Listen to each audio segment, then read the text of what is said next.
હાલ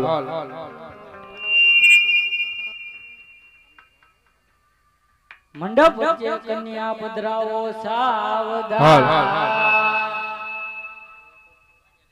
હાલ હાલ હાલ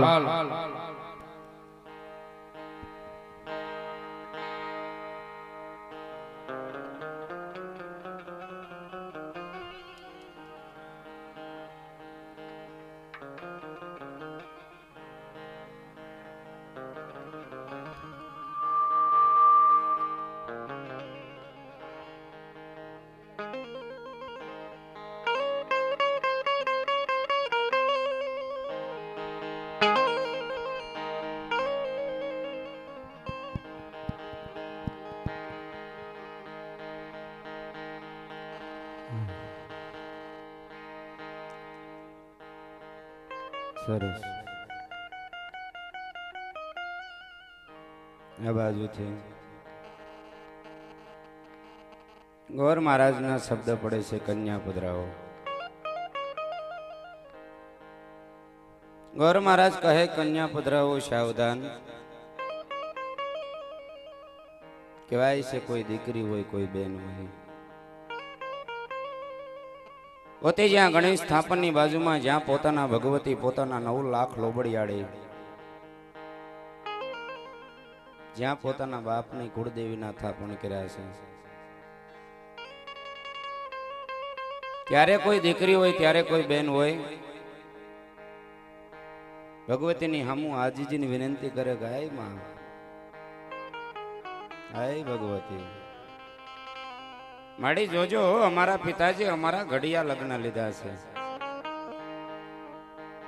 પણ અહીંથી ચોરી મંડપની અંદર જાઉં છું, કદાચ ઉતાવળમાં અમારા ભરથારનું મુખ જોવા માટે, અમારા સ્વામીનાથનું મુખ જોવા માટે થઈ અને હરખમાં માડી જો ઉતાવળા પગે એકાદ ડગલું અવડું ભરાઈ જશે ને, તો આજ મારી નહીં પણ મારા બાપના પાઘડીના ચોગાને કલંક લાગે. અને ત્યારે કોઈ દીકરી હોય ત્યારે કોઈ બેન હોય.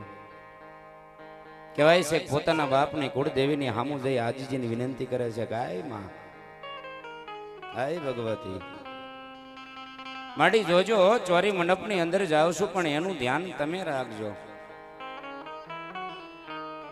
આવી રીતે સગુણા બેન પોતાના બાપની કુળદેવીની સામું આજીજીની વિનંતી કરે છે.